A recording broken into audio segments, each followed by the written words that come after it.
Good evening, everyone. Good evening. Welcome, everyone, to the Ravenswood City School District Governing Board meeting of September 23rd, 2021. I will open the meeting at 6:30 p.m. and I will take roll call. Vice President Shabomahi.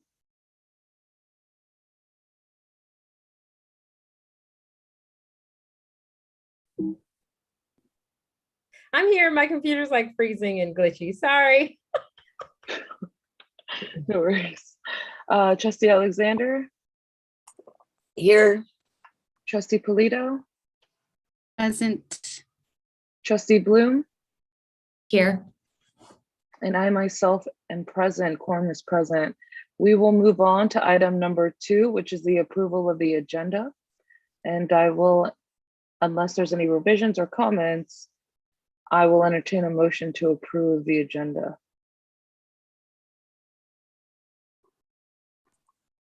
I'd like to make a motion to approve the agenda. I'll second. Thank you. Roll call, please. President Latu, Aye. Vice President Shabomahi, Aye. Trustee Alexander, Aye. Trustee Polito, Aye. Trustee Bloom. Aye. And the motion carries 5-0. We will move on to item number 3, which is closed session. Before we go into closed session, I will open the floor to anybody who would like to address the board on any matters that will be in discussion during closed session. This is your time.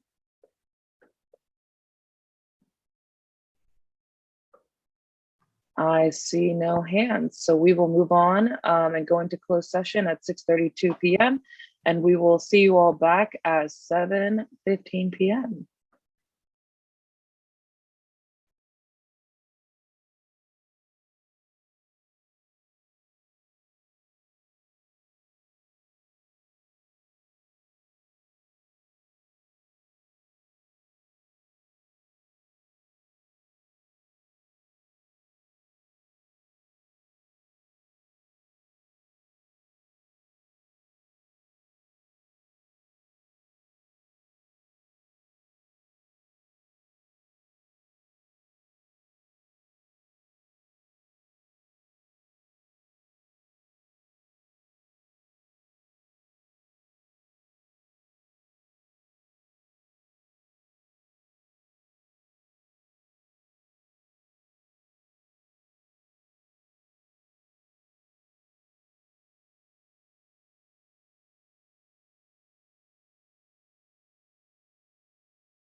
Welcome back, everyone.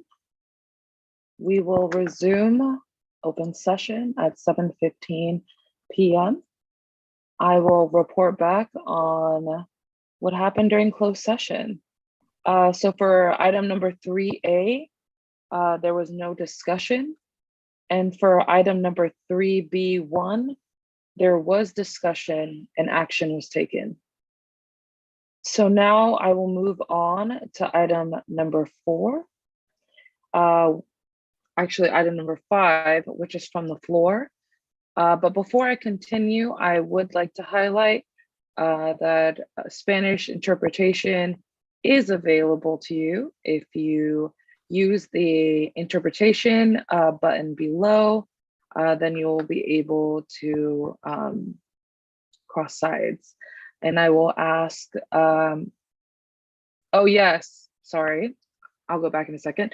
But I will ask Trustee Polito if she can please notify the public. Of course, happy to. Buenas noches a todos. Si quisiera escuchar esta reunión en español, por favor, oprime el icono de interpretación bajo de su pantalla. Muchísimas gracias. Thank you. Just to go back, I did not, apologies. I did not relay the vote, which was 5-0. So now we will continue to item number 5, which is from the floor.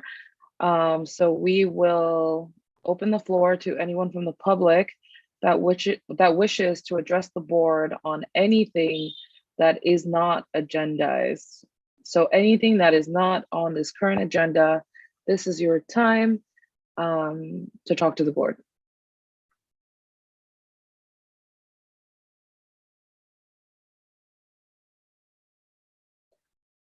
I see none. So now we will move on to item number 6, which is the consent agenda. Do we have any other questions or comments or discussion?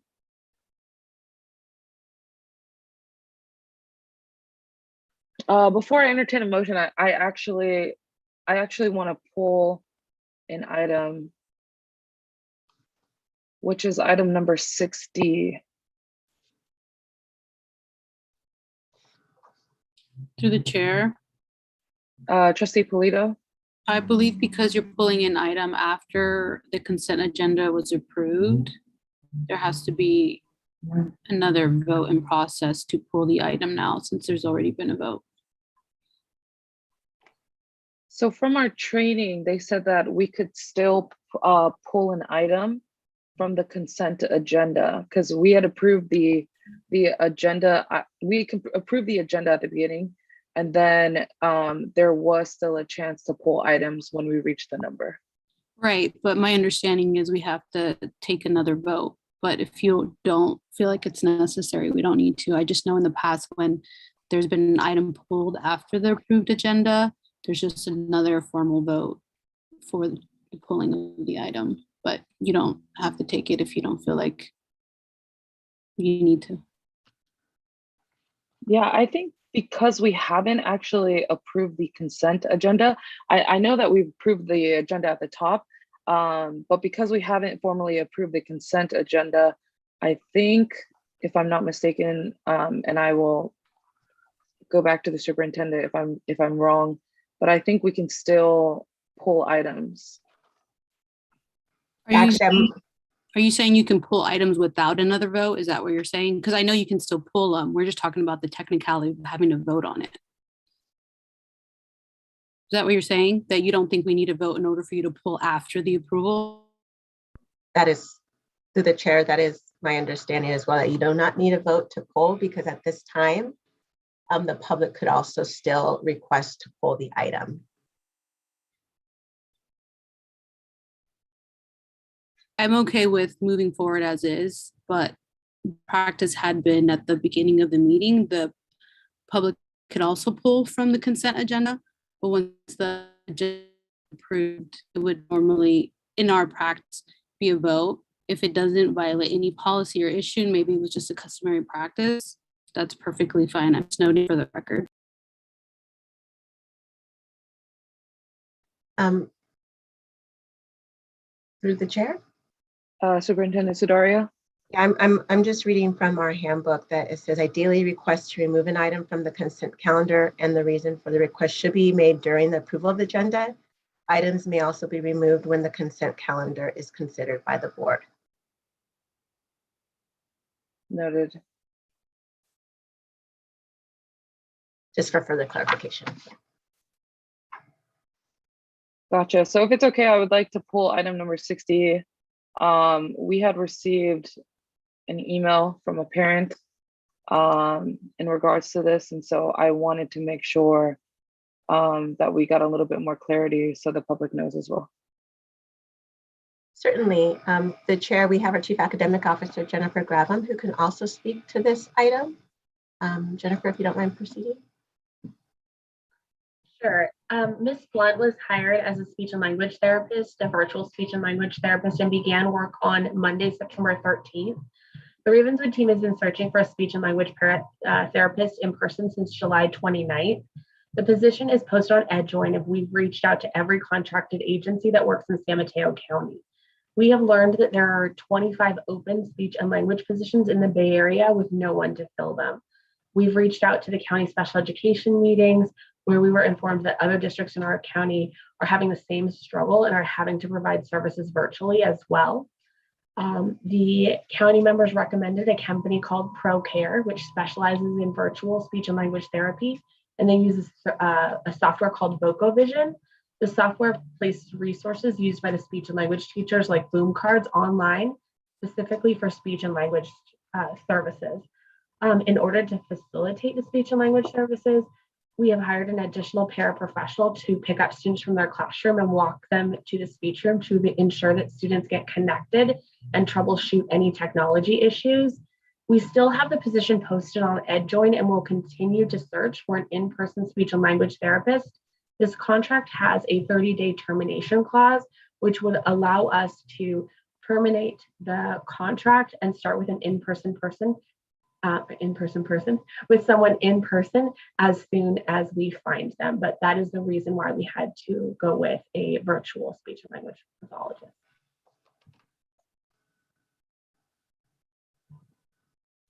So in the meantime, while we are waiting and the position is still open, we are still taking measures to make sure that it's just not a gap. Correct. Okay. Do we have any other comments or questions? So I will entertain a motion. Just for clarity, I go by the point first and then I go back to the consent agenda, correct? So I will entertain a motion to approve item number 60.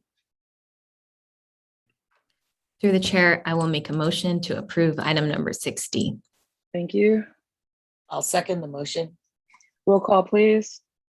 President Latu, Aye. Vice President Shibomihim, Aye. Aye. Trustee Alexander, Aye. Trustee Polito, Aye. Trustee Bloom, Aye. And the motion carries 5-0. We will go back to item number 6, which is the consent agenda. I will entertain a motion to approve item number 6. I will entertain a motion to approve the consent agenda minus item 60. Through the chair, I'll make a motion to approve the consent agenda. Thank you. I'll second. Roll call, please. President Latu, Aye. Vice President Shibomihim, Aye. Trustee Alexander, Aye. Trustee Polito, Aye. Trustee Bloom. Aye. And the motion carries 5-0. We will move on to item number 7. There's always something great about having a special recognition on our agenda, right? So I will move on to item number 7A, which is the consideration to approve resolution 2021-2022-5, recognizing September 15th through October 15th as National Hispanic Heritage Month and Latinx Heritage Month in the Ravenswood City School District.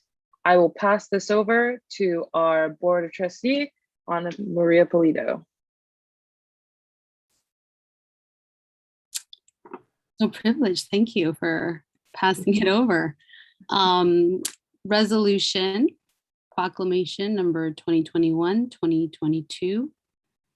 And as the chair Law 2 stated, this is recognizing our National Heritage, Hispanic Heritage Month. I want to thank the board for their support in adopting this resolution, and I'd like to read it. So recognizing September 15th through October 15th as National Hispanic Heritage Month and Latino, Latina, Latinx Heritage Month in the Ravenswood City School District, whereas National Hispanic Heritage Month and Latino, Latina, Latinx Heritage Month in the United States are observed each year from September 5th to October 15th to celebrate the histories, cultures, and contributions of Americans whose ancestors came from Spain, Mexico, the Caribbean, Central America, and South America. And whereas the month serves as an important reminder of how much strength we draw from our immigrant roots and our values as a nation of immigrants.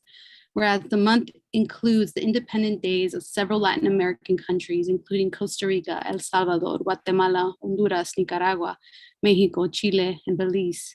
And whereas the Latino, Latina, Latinx community is exceptionally diverse and includes indigenous people from throughout the Americas. And whereas the Latino, Latina, Latinx community comprises the largest racial or ethnic group in the United States, with the largest population living in California and represents 80% of the students in Ravenswood City School District.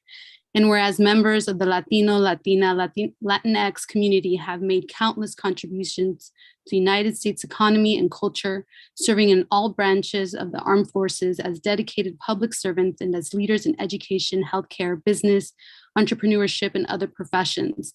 And whereas the Heritage Celebration provides a wonderful opportunity to highlight the diversity of the Latino, Latina, Latinx community and its many and rich contributions to the Ravenswood City School District. And now, therefore, be it resolved, Ravenswood City School District has an important role to play in educating students and the larger community about the diversity of Latino, Latina, Latinx community and its contributions to our local community, the state of California, and the United States of America, passed and adopted this 23rd of September, 2021. I will entertain a motion to approve 7A, the resolution recognizing September through October 15th as National Hispanic Heritage Month. I move to approve item 7A. I'll second. Oh, you got it. Well, many of us will second. Let's all do it. Yeah. I still believe since it's a resolution, Bronwyn, you do need to read at least one sentence.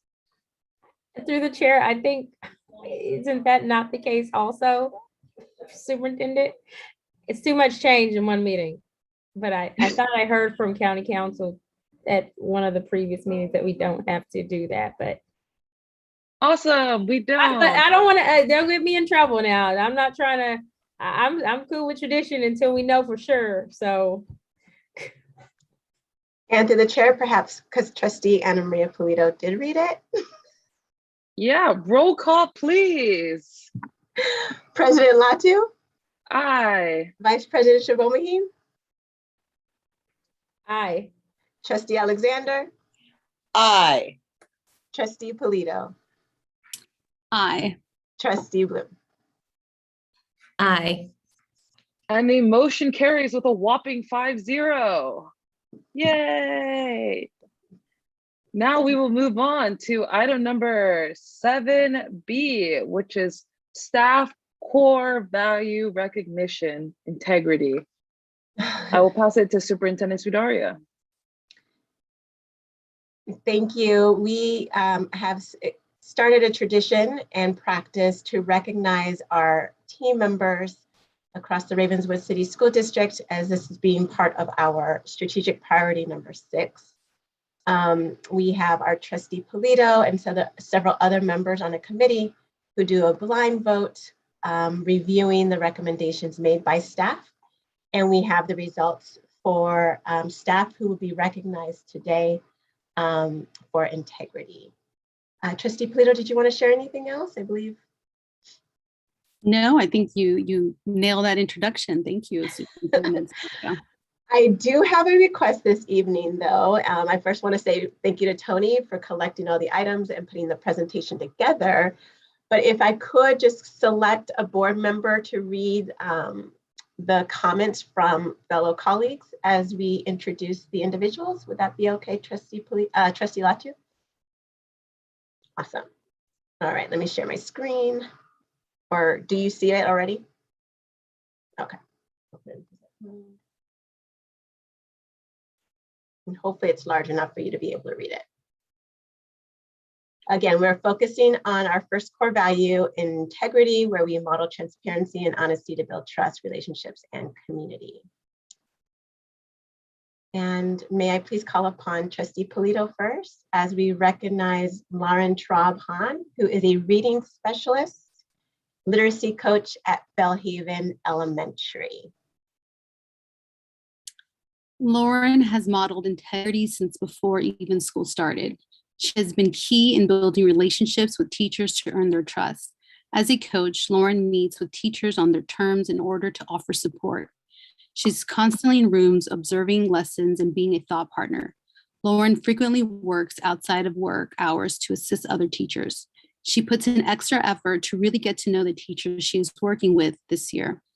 She's also the first one to be honest with what she sees in the classroom. Lauren is also able to help teachers build community within their classroom. She has helped guide teachers in setting routines for their classes, as well as offering to take teachers to observe others. Aside from what she does for her position, Lauren also helps build up staff community. She's always cheerful and is around to lend an ear whenever someone needs one. Lauren is great at communicating with others and leads by example. She's someone who only wants the best for our students and is willing to put in the work with others to help them succeed. Thank you for your integrity. Michelle Masuda Lee, Principal at Bellhaven Elementary. Thank you, Trustee Polito. I don't see Lauren right now as an attendee. If she does join us in time, we'll make sure she was Through the chair. Through the chair. I've already promoted her. I was like, I don't see her. Hi, Lauren. Hi, everybody. Thank you, Michelle, for the recognition and everyone on the board. Yeah, in my role as a coach this year, I feel like I've gone to work with more of my colleagues than ever before. So it's been really nice to build up relationships that I already had and build relationships with all the new teachers. So it's been a great start to the year. I'm excited to continue this work. So thank you for the recognition. Thank you, Lauren. Keep your camera on. Keep your camera on. Few more minutes at least. All right. We are happy to introduce to you Patricia Norton. She's from our Child Nutrition and Education department, and she works currently at Cesar Chavez Ravenswood Middle School. And Miss Trustee Alexander, do you mind reading about Patricia? I might have to take my glasses off. I know, sorry. Patricia Norton, who I have promoted to panelist, embraces and embodies the core value integrity in so many ways. Who you see is who you get. She is consistent and uncompromising when it comes to adhering to strong moral and ethical principles and values, both at work and outside of work. Pat is genuinely the kindest and most caring person one will meet. She is comfortable putting herself out there in all that she does, to be vulnerable in her efforts to operate her kitchen and team and serve the district. Her energy and positive intentions are felt by those around her, especially the students that she serves. Every student is treated and cared for as if they were her own children. In turn, they trust and respect her and the team at CCRMS. This is also true when it comes to the community. She reaches out to the neighboring daycare centers to ensure that they receive meals when needed, always accommodating and flexible. The same applies to patrons of Second Harvest Pantry, where she is able to build trusting relationships with those in our community to be able to receive their food supplements with dignity. It is Pat's delivery of integrity that promotes loyalty from her team and the community. They are always there for her and ensure that their daily operational goals are met. Child Nutrition Education Department relies heavily on state and federal mandated guidelines. There are no shortcuts when it comes to documenting and running the kitchen per guidelines with Pat. We can always be comforted and assured that her operations run with transparent and honesty. And this was submitted by June Richardson, the Sodexo consultant. Thank you, Trustee Alexander. And we have Patricia there. Patricia, we kind of see you. Thank you so much for your service. Did you want to say a few words?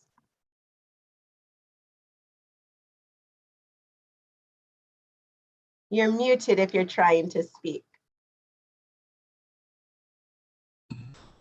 Okay. We can hear you. Oh, there you are. Okay. I just like to say I'm just glad to for the recognition of being here and for all the years I've been here at Ravenswood. And it's like I just started, but I can't do nothing without the help of the Lord for waking me up every morning to get to work and doing what I'm supposed to do to help to get the kids where they're supposed to be in class and everything. If I see them out of line, I can just go to them and say, hey, you let Miss Pat down. You can't let Miss Pat down. I want to see you guys be successful. And I see them all in high school right now when I go to a football game, and they always say, oh, they call me Nana, at the football game. Oh, hi, Nana. So I just thank God for touching me to try to help to get the kids where they're supposed to be. I can't do nothing without the help of the Lord. And thank you. Thank you, Miss Pat, for all that you do. Hang on tight. We have about 2 more to recognize. Happy to acknowledge Tina Collier. She is our CTE Makerspace teacher at Cesar Chavez Ravenswood Middle School. And Trustee Shabomahin, would you mind reading the comments? On behalf of Tina? I don't mind. Hopefully I can see these tiny words. And I say, just want to make sure I get the last name correct. Is it Collier or Collier or? Collier is how I've heard it, but Okay, if she's Collier. here tonight, she can correct me. She's not here tonight. Proceed, Okay. Miss. Yes. Okay, Tina Collier is integrity. Tina has given me guidance, support, and inspiration to carry out my vocation. Tina has a no-nonsense approach from teaching to leadership. This is a difficult balance. In teaching, her students know exactly her goals and intentions for learning. Yet her kindness and caring allow students to be calculated and have fun at the same time. Her leadership style is direct, yet patient and forgiving. The word itself, integrity, has grit in it. She creates an environment of success by allowing students to struggle a bit, which creates that grit. Miss Collier has soft side. She will take the time to make sure students and teachers understand directions. Miss Collier is fair. I feel like I'm saying that last name like a different way every time. So please forgive me, Tina. Miss Collier is fair. The trust that develops creates a culture for learning. Beyond all of this, Miss Collier has developed and supervises the robotics competition. She is instrumental in the creation and continuing success of this program. This program is an incredible success because of Tina's sacrifices for others. Miss Collier will go the distance to support staff, students, family, and community to benefit their needs. Tina saw that there was food left over from a weekly food drive. She asked to get extra boxes so she could drop them off at the homes of her students in need. What a wonderful act of selflessness. That is who she is and what she stands for, integrity. Thank you, Trustee Shabomahin. Yay. All right. And we are happy to also recognize Adelaida Valencia Ramirez. She is a paraeducator too, special education at our preschool where we serve special education services. And Trustee Bloom, would you mind reading? Sure. Thank you. And if I pronounce the names wrong, I'm very sorry. I'm not as good as my daughter in Spanish. Okay. Adelaida, or Miss Addie, as the students call her, is an honest and committed educator. She brings to our classroom and students a joy, morals, and spark that is innate to her. Her hard work and dedication are obvious as she continually asks questions and looks for solutions, while keeping the students at the center of what she does every day. She brings a sense of unity to our classroom. She is constantly observing our students and thinking of creative ideas to help them learn every day. Miss Addie is the glue that holds us together. She has a clear understanding of what students need to succeed, not just in the classroom, but outside of these four walls as well. She is one of the kindest, sweetest, and most hardworking individuals I have ever had the pleasure of working with. Miss Addie provides our classroom and students with wonderful values of kindness and integrity every single day. We are so thankful for everything she brings to our classroom and team. From Caroline Morales. Trustee Alexander, is she here? Do you see? Okay.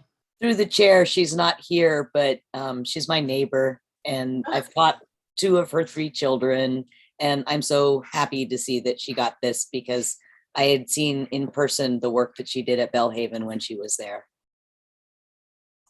Wonderful. Fantastic. Through the chair, I just want to say again, congratulations to Lauren and Miss Pat who are here, and obviously Tina and Miss Addie, and setting an example for our team. Thank you so much. And taking the time to join us this evening.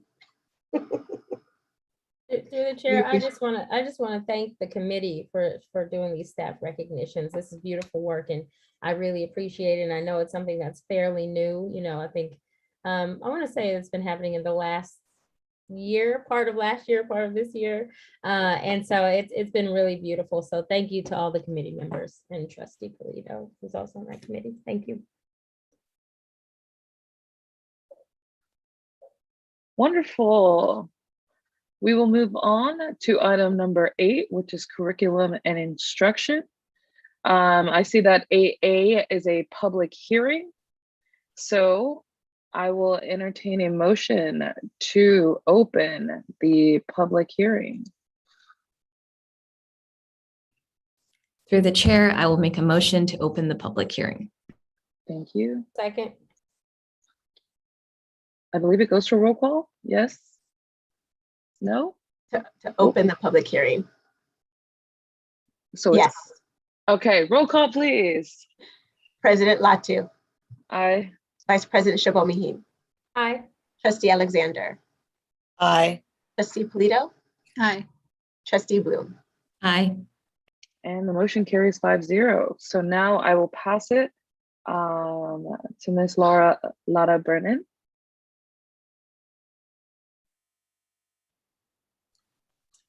Good evening, President Latu, members of the board. This public hearing is the Williams Instructional Materials Sufficiency hearing, which we are required to hold on or before the 8th week of school each fall. So at this time, we can take any comment from members of the public, and then after that, we can close the hearing and then move on to the resolution.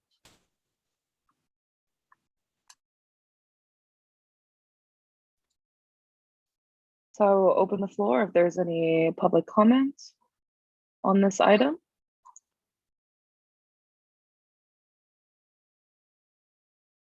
I see none.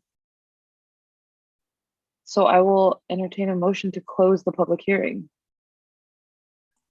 I shall make a motion to close the public hearing. I'll second. Roll call, please. Oh, muted. Sorry, through the chair. President Latu. Aye. Vice President Shabomihin. Aye. Trustee Alexander. Aye. Trustee Polito. Aye. Trustee Bloom. Aye. And the motion carries 5-0 to close the hearing. So we will move on to item number 8B, which is the consideration to approve Resolution 2021-2022-4, resolution on sufficiency of textbooks or instructional materials. I will entertain a motion.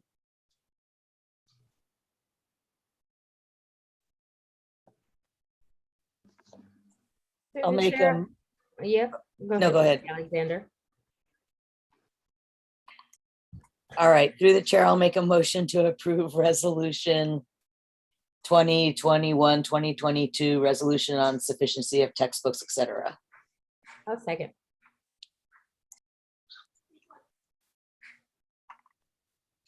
President, through the chair, do you want me to take roll?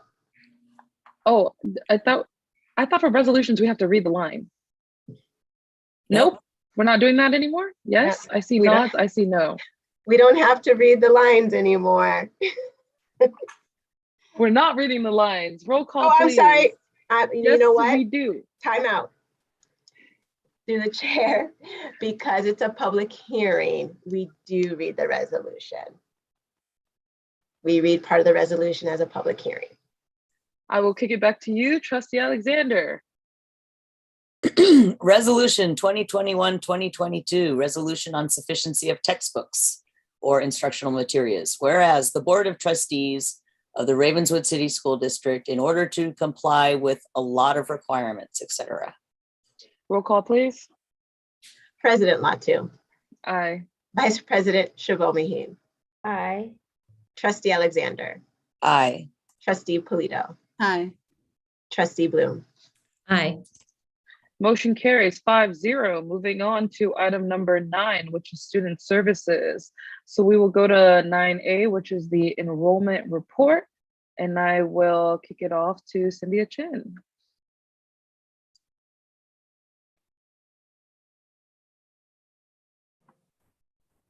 Sorry, I just saw the message in the chat, so I didn't know if you wanted to respond to that. Okay. Thank you, trustees and members of the public. Tonight, I want to share with you just an update on our enrollment. You'll see our enrollment for the last few years. I'm going to share my screen.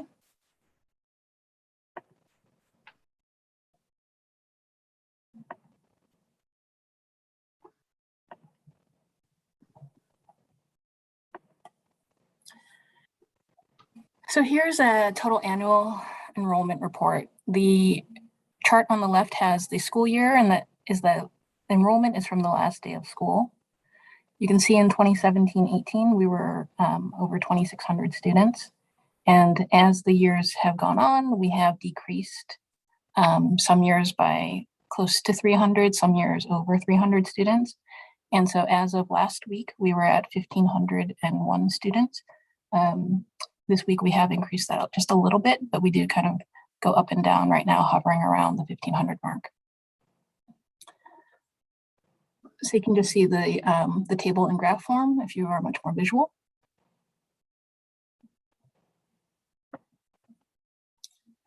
And here it breaks down the details a bit in terms of grade levels. And this is comparing last year grade level to this year grade level. You'll see we have an increase in TK students, but we do have a decrease in kindergarten students. We had anticipated another kindergarten class to enroll, but we did not have the sufficient numbers to warrant that classroom. Another highlight would be actually in the 6th grade, and between that 5th and 6th grade year. We would normally have anticipated losing more students in 6th grade, but you'll see that we actually increased a little bit. And I think that was really kind of due to the recruitment and publicity that that CCRMS had really been pushing out to our families to let them know the different types of programs that are available at our middle school. But still, we are declining enrollment. So you can see as a total, right, lost about 260 students compared to last year. This should be the last year where we'd have that large of a drop because the last charter school KIPP will have finished out building out all of their grade levels. So instead of taking a large chunk of students at at 6th grade, they won't be doing that anymore. So they'll just be filling in at the early grades. And then here you can see the change of enrollment from school site. So as I had mentioned, there was a change in the anticipated kindergarten class, so that's why Bellhaven dropped a little bit more than we had anticipated. And then you can see the other sites also dropped in grade level, or dropped in enrollment slightly.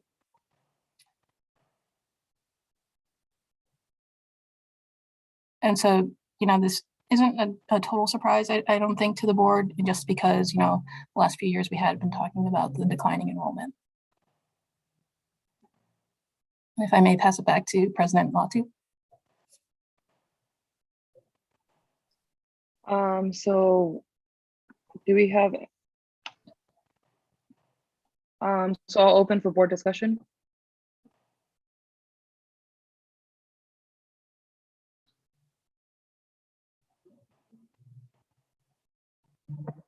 Through the chair. Vice President Chibomaheen. Thank you. There are a number of answers I could, populate, or assumptions I can make on declining enrollment. Do you have any concrete reasons, Ms. Chin, that you can point to, as in, like, touch points with families who might have left? Like, do we know that they're going to another school, in the area, like a charter school? Do we know if they're moving away from the general area, or things like that? Yeah, I think really the big piece is the charter school. Prior to KIPP coming into the district, we had a much higher enrollment. KIPP at this point has a little over 700 students. So, it's a large chunk of students for us. When we talk to families about why they're leaving the district, some do go to a handful of the openings that might happen at EPACs or to KIPP at different grade levels. But a large number actually did move out of the area.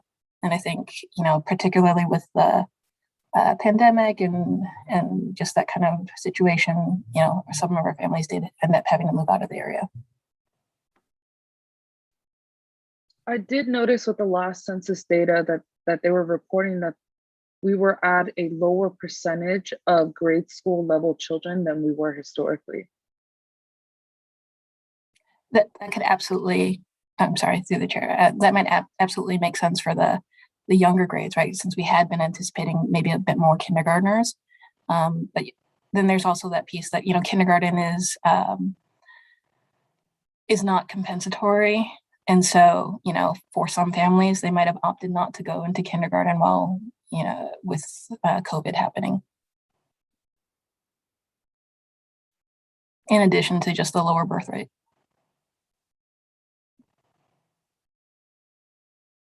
Through the chair. Trustee Alexander. Thank you again, Ms. Chin. I think that this report really strengthens the need, the fact that we have this need to go out and really advertise what we have here to the community really strongly, and encourage people with school-age children who are not attending Ravenswood yet to really come to Ravenswood and check it out.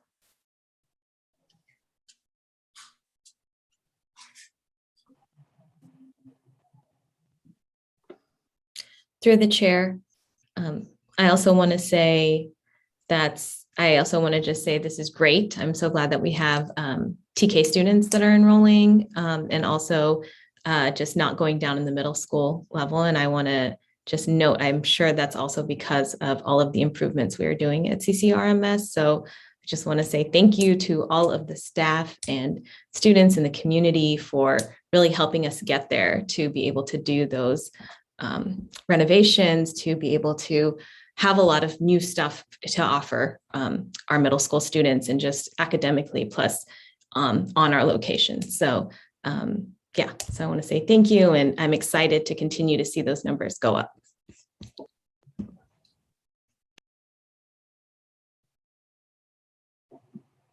Thank you. So if there's no other comment, I will move on to item number 10, which is from the superintendent's office. And I will kick it to Superintendent Sudario for 10A strategic plan update.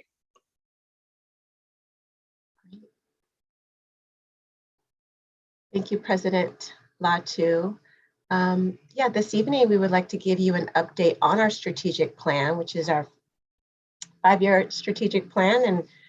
And as you know, it was adopted in the spring of 2020, right before COVID.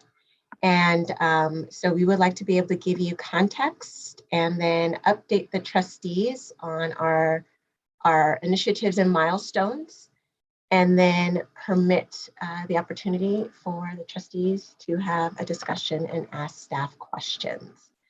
So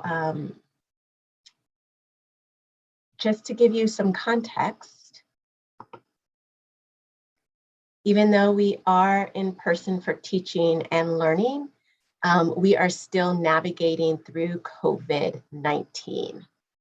And here you could see in pictures that everyone wears masks, and we are still monitoring the symptoms that might be COVID related. We are very cognizant of the need to ensure that safety, health and safety are our priorities. Sites still are conducting weekly COVID tests. So for example, today is Thursday, Belhaven Elementary School's day, where all students who got permission from families to be tested and all staff who are not vaccinated or staff who are vaccinated but would like to get tested are to get tested. We have our middle school that has been serving as a vaccine distribution site. And as you know, about 2 weeks ago, we hosted a vaccine distribution event where we had community members, students, and families. And we are going to hold that event again on October 1st, which is next Friday. And then, of course, we have staff who are managing contact tracing. We are utilizing a company to help us with doing the tests, but we are relying on our central office staff, specifically our HR director and student services director, to support staff with contact tracing at the site level. At times, it does feel like we are a public health agency, even though we know we need to remain focused on learning and development. Again, we still want to make sure that health and safety remain our priority. And it does take up a lot of our time, especially on those days that sites are tested. As a positive test comes up, we have to do our due diligence to do the contact tracing. However, amidst all of that, our strategic priorities that were adopted pre-COVID, we believe are still relevant. And so our 6 priorities are: engage students with relevant, rigorous, and standards-aligned instruction, supports, and materials; provide safe, joyful, and productive learning environments with the proper social emotional supports; recruit and retain highly effective and diverse team members; partner with families in the community to support the whole child; manage people, time, and budget responsibly, equitably, and strategically in service of students; and then work collaboratively and share responsibility for our core values. Along with being able to continue staying focused on our strategic priorities, the ultimate goal is to move the needle.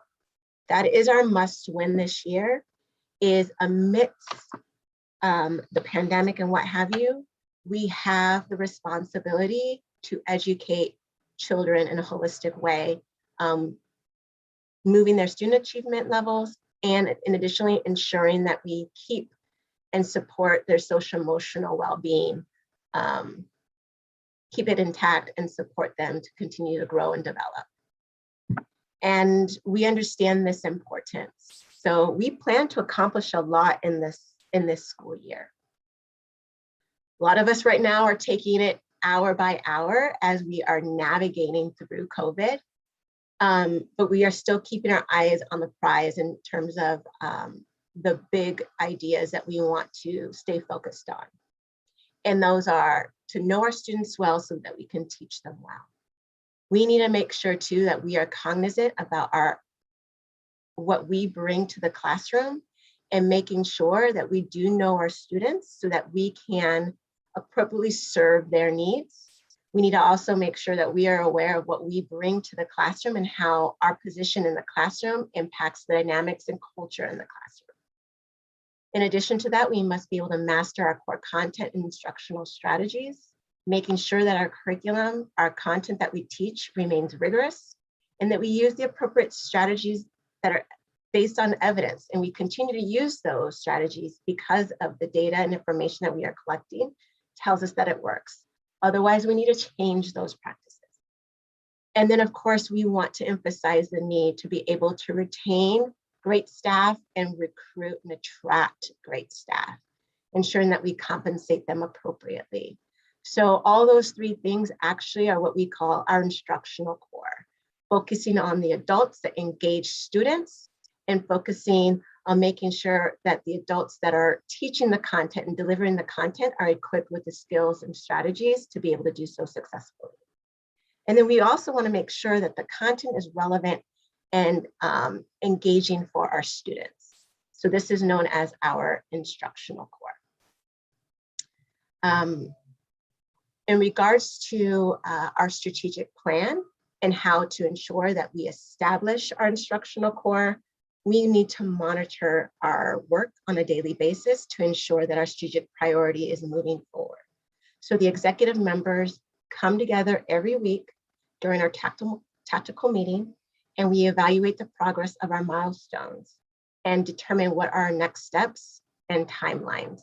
So you see a bit here, an example of us coming together and looking at a graph, and it kind of looks like this as well if you look at it at a larger scale. And this is what our executive team member looks at on a weekly basis. And so we have our milestones, who are the leads, is it complete, what's the progress, what's the trend, key deadlines, next steps, who are our lead team members and who are input givers. So starting with strategic priority 1, which again is to engage students with relevant, rigorous, and standards aligned instruction supports and materials, we have 4 key initiatives under there, under the strategic priority. Math, ELA, multi-tiered systems of support, and professional development plan. And I will have our Chief Academic Officer and our Director of CNI speak to these items. And I believe Lada our Director of CNI will speak to 1.1.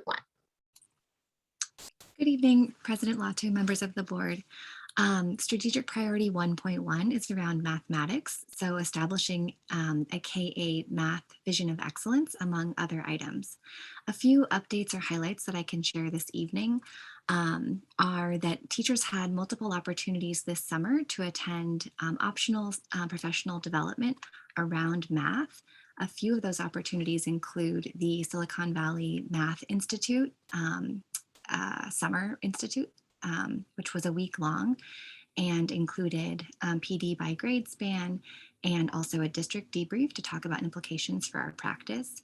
And teachers also had the opportunity to do online courses with Stanford University and Joe Bowler asynchronously that allowed them to dive into some concepts around building a mindset for math learning.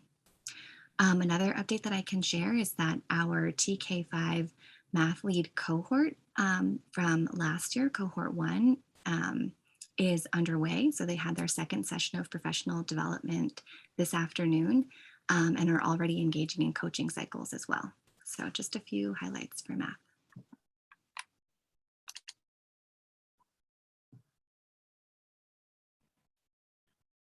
Priority 1.2 is around English language arts. My screen got too small, so I couldn't read it. So I have to shift it. I apologize. Strategic priority 1.2 is around English language arts, and we will create a shared vision of excellence for K-8, ELD, and pilot a new 6-8 curriculum. So some highlights from that strategic priority is the pilot is underway at CCRMS. They are currently piloting a curriculum called My Perspectives, and the next curriculum they'll be piloting is Mirrors and Windows. And they're all being very thoughtful about alignment to standards as they embark on looking at new curriculum. Castaño School has already begun their work with Teachers College Readers and Writers Workshop around implementing our adopted English language arts curriculum. And we have also begun our work with a company called ANET, and this work will support us in analyzing our current assessments to ensure that we are using assessments to drive instruction and that those assessments are telling us what we need to know. And I'll talk about that a little bit more in the next slide. The next priority is 1.3, and as Superintendent Sudaria said, MTSS stands for Multi-Tiered Systems of Support, where we will focus on data and a foundational building block for our MTSS system. Data is critical to MTSS. Our data tells us which strategies and interventions we need to use. Beyond that, people really need to feel comfortable using that data to implement strategies and interventions and reflect on whether those strategies are working. Our work with ANET, which is the Achievement Network, is helping us pose to ourselves the questions: how do we know if students learned what we taught them? How do we know if we are holding all students to the same high bar across the district, regardless of race, gender, grade level, or school? And how can we support teachers by giving them the tools they need to adjust instruction to support students in reaching that high bar? Looking out in the future, we hope to create an online list of tiered interventions with descriptions and resources, as well as identify gaps in our current intervention.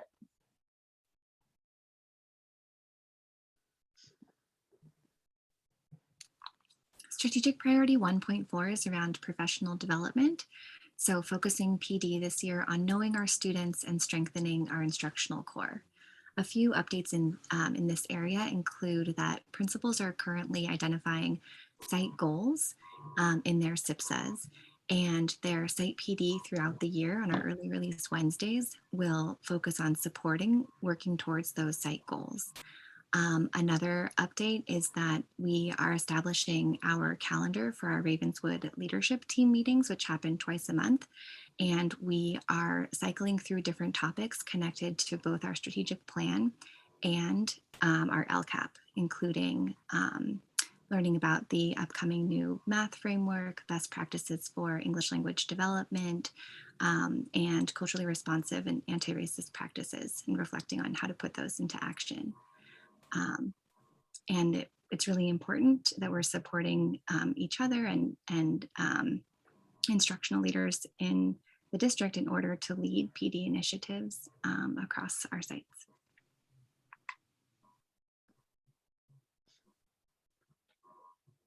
Strategic priority 1.5 is acceleration, and we will invest in funding to accelerate our student learning. And both Laura and I will be sharing some partnerships that we have. One of the partnerships that we have is with a partner called Ravenswood Classroom Partners, who has changed their name from All Students Matter. So they will now be known as Ravenswood Classroom Partners. They're currently training with a curriculum literacy footprints. They're training all their volunteers, and we expect them to start supporting in our classrooms in October. We're going to be using our BOY, MOY, and EOY, beginning of year, middle of year, and end of year assessments as data points to track the progress of the work with Ravenswood Classroom Partners. This intervention will be scheduled so that students are not missing their core instruction and are pulled out at other times during independence so that it doesn't replace the core instruction.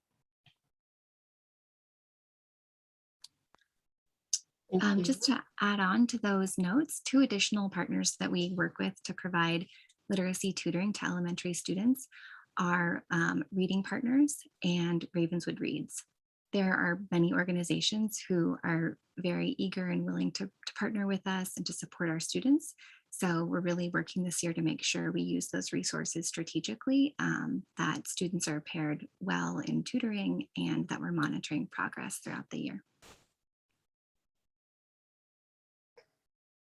Thank you very much. We'll go ahead and move to strategic priority number 2, where we want to provide safe, joyful, and productive learning environments with the proper social emotional supports. And we have our director, Cynthia Chen, who will address initiatives 2.1 and 2.2 around student culture and social emotional learning. Thank you.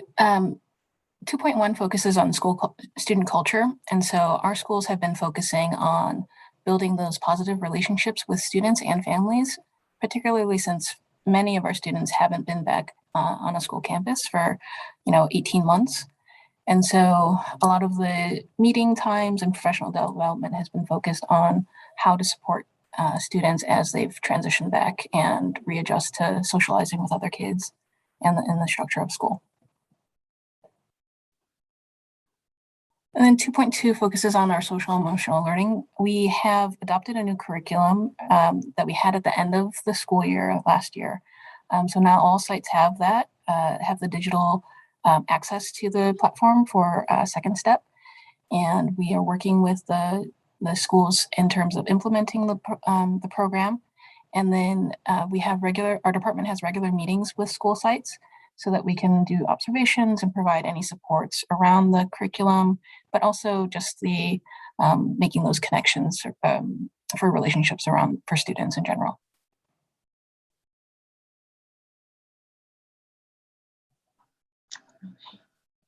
We'll move to our strategic priority number 3, where we want to focus on recruiting and retaining highly effective and diverse team members. And so our Director of HR, Tony Stone, will share information on this priority. Thank you. So we have been working on implementing a new compensation system, and we've done a lot of negotiations preparation. We began negotiating with both units earlier this month. We have a website where you can follow all of our negotiations updates. You can navigate to ravenswoodschools.org and then go to the human resources page, and you'll find the link there. We have an online evaluation system that we are piloting this year. So we are prepared for any necessary changes that we negotiate with RTA in our evaluation process. And we're ready to launch that as soon as our negotiations with RTA are finalized. Thank you. And focusing on strategic priority number 4, where we want to partner with families and the community to support the whole child. There are 2 initiatives, 4.1 family engagement and 4.2 community services. And our Director of Student Services, Cindy Chin, will speak to 4.1. Thank you. As we work towards family engagement, we're connecting with each site's outreach coordinator and the district's family engagement outreach coordinator so that we can build those relationships with families. Before the end of the calendar year, we plan to survey all of our families to get input regarding interest and participation and needs so that we can put a plan to paper, and then by the beginning of the calendar year so that we can get input from families and begin implementing many of the strategies and supports that families need and want.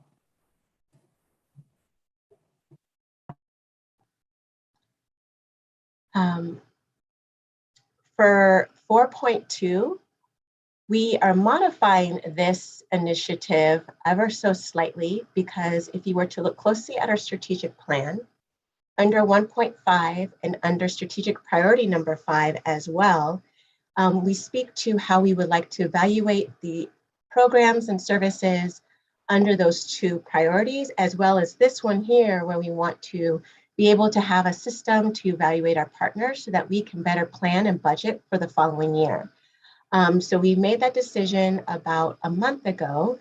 And so now we are going to refine the evaluation process that our Director of Student Services had developed and modified from another district where we're going to use just with our partners, but we want to determine how best to utilize that tool or modify that tool so we can do a holistic review of our services, programs, and partners in general to determine how best to reallocate our funds if necessary and determine whether or not we will continue with those services or programs.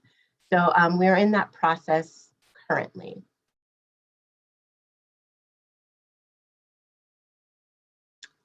And so we'll move up to strategic priority number 5, where we want to manage people, time, budget responsibly, equitably, and strategically in service of students. And our Chief Business Officer, Will Eager, will speak to this priority. Good evening, trustees. A couple things to highlight here.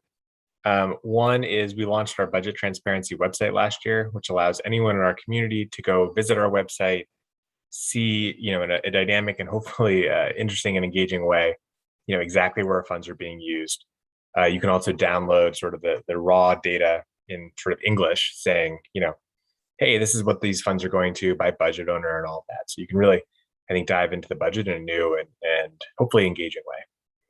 The second thing I just call attention to here is we've been fairly actively building up, consciously and intentionally building back our reserves and building up reserves for future years when the stimulus money goes away or our fiscal cliff hits. So we have been doing that. We're going to talk more about that in a month or so, just about how to sort of earmark that really transparently and clearly for our community to see.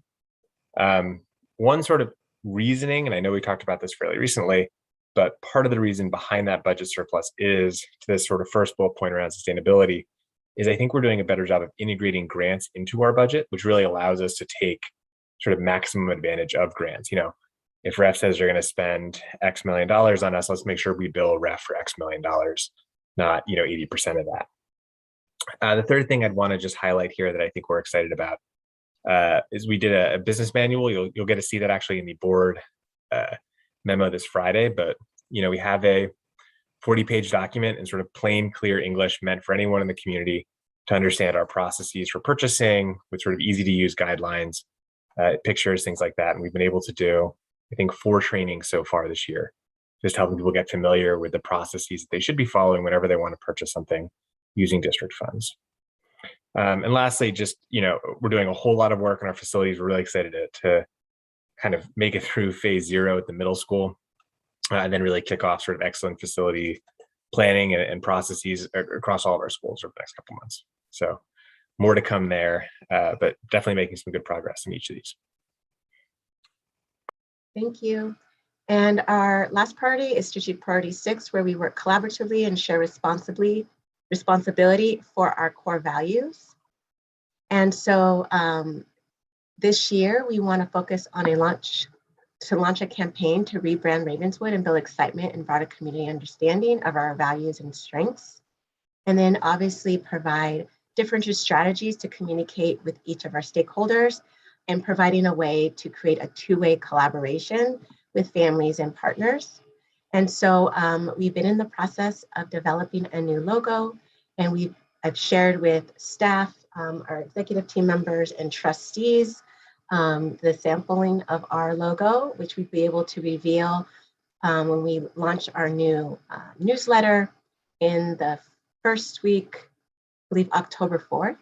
So look out for our new newsletter that will also have our new logo.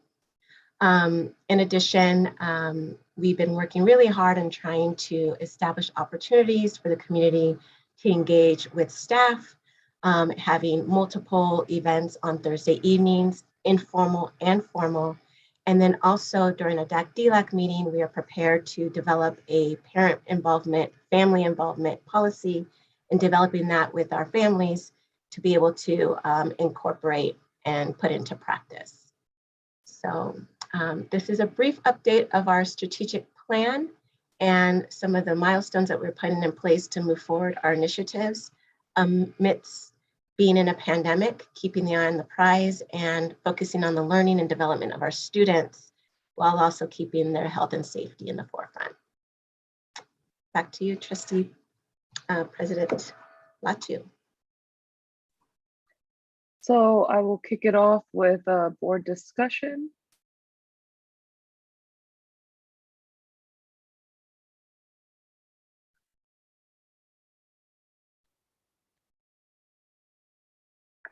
I see none. I'll also open it up for public comment. Oh, JK. Through the chair. Trustee Polito.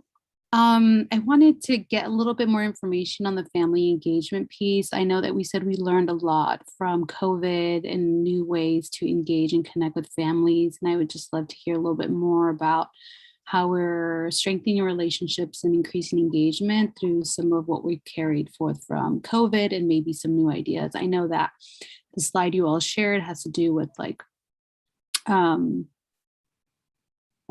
researching best practices and whatnot, but what can you share that's already kind of either are new or carrying forth from last year that you can share with the board and community? Yes, Trustee Polito and Director Tim, please chime in too. I do know, like, our Parent Square app and platform that we're utilizing stem from last year's implementation, and that has actually proven to be successful. We actually can pull data to reflect how many families are currently enrolled in Parent Square. I do know that our site admin use it quite frequently as well if immediate changes in processes need to be put in place. And then we are still holding our meetings through Zoom. And that's also proven to be supportive in families being able to take a meeting from home. Director Tim, did you want to add anything further, especially around our outreach coordinators? Yeah, so, we do, from the last year, we had implemented the family workshop to connect with families about different topics that they were interested in and share from different nonprofits and organizations in the community. Additionally, with our, when we received some of the extra funds, we wanted to really figure out like what would be the best way to use these funds. And the sites agreed that it would make the most sense to have someone to help with outreach for families.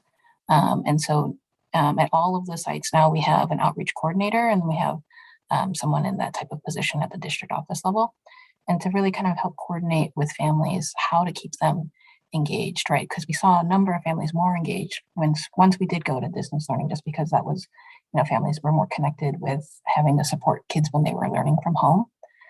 And so we really want to capitalize on that.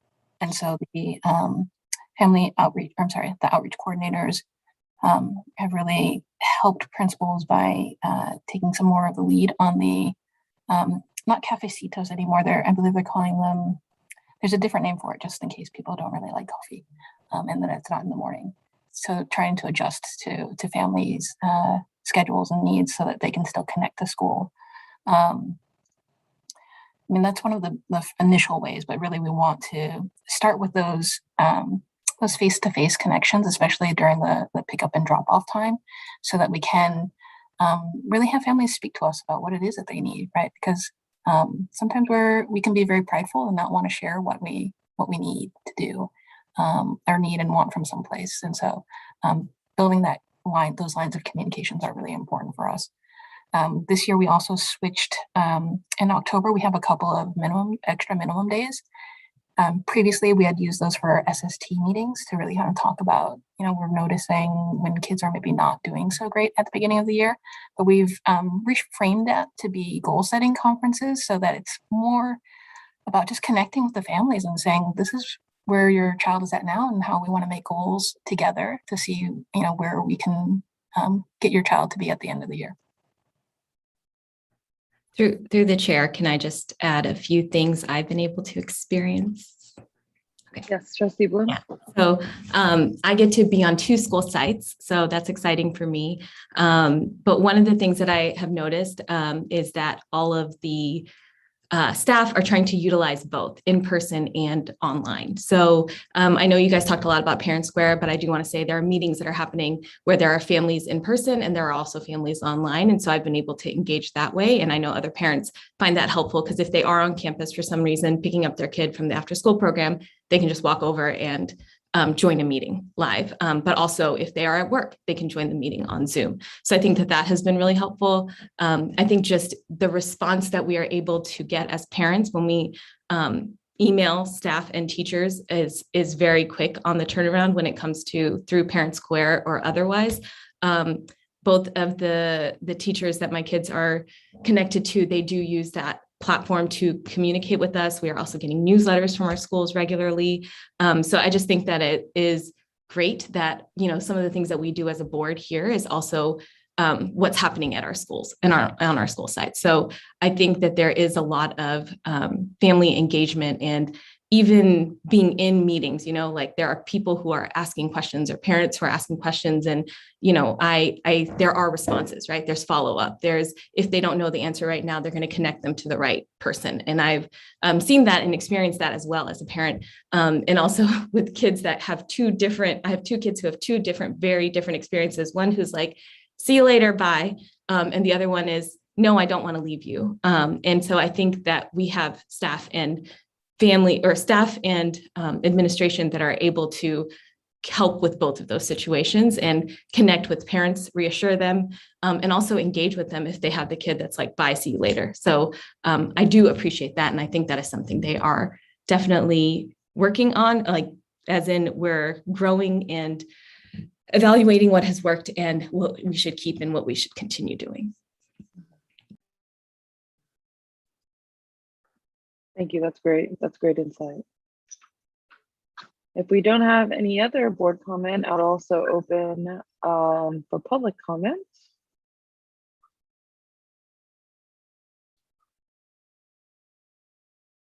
I see none. Thank you, staff, for the report. And we will move on to item number 11, which is Board of Trustees. We will jump down to item number 11B, which is a consideration to approve the Ravenswood City School District Governance Handbook 2021. So I believe that Superintendent Sudario was able to be in contact with all of the trustees present, and we were in agreement with two of the I don't want to say revisions, but additions to the handbook. But if there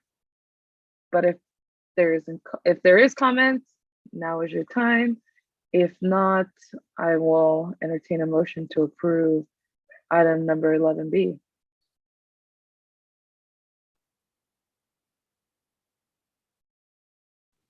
To the chair. I don't have a comment or question, but I do want to thank everyone's patience and understanding and incorporating those elements. I greatly appreciate it, and for you all being receptive and open. And I just wanted to say thank you. And yeah.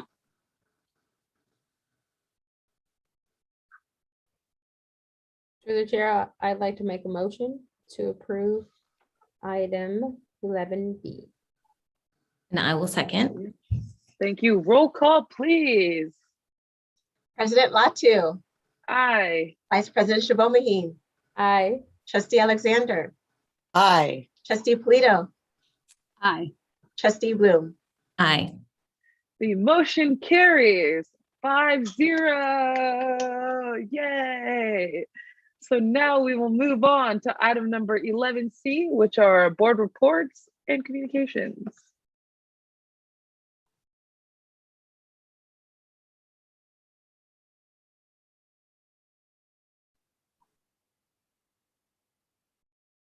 I will say that there is a youth conference. Sorry, Vice President Shabomaheen, I will come right back to you. There is a youth conference here in East Palo Alto that's being co-hosted by Matangi Polynesian Voices and St. Francis High School.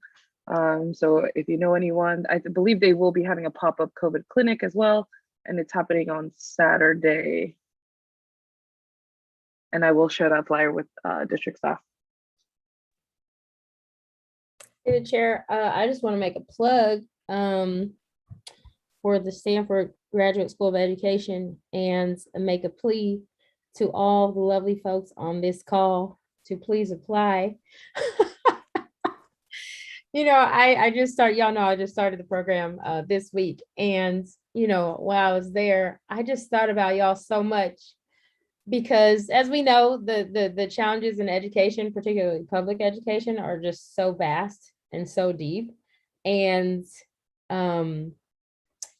there are people creating solutions that might not have the best context, right? Are they in the neighborhoods? Are they in the communities? Are they in the spaces? Are they with students? Are they interacting with families, on a level beyond research? And so just want to there are some amazing people in my program.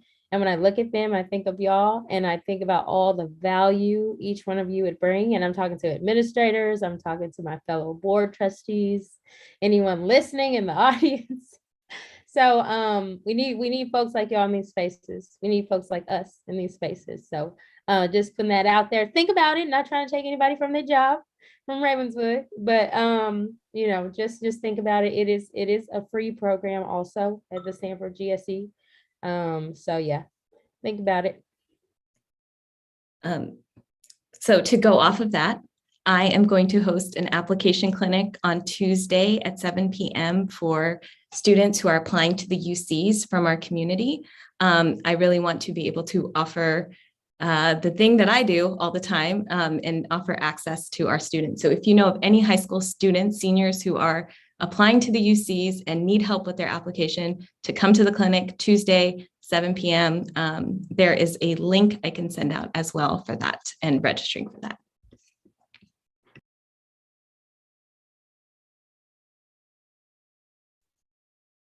Wonderful. As I see no one else, I will move on to 11D. The next regular board meeting will be held on October 14th at 6:30 p.m. via Zoom, with open session to start at 7:15.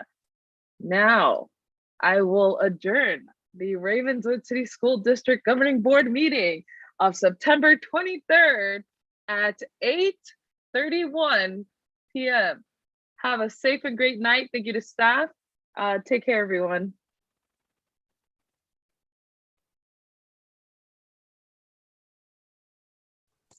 Good night, everyone. Thank you. Bye, Thank you, y'all. Solomon. Thanks, Damiana. Thanks, team. Bye.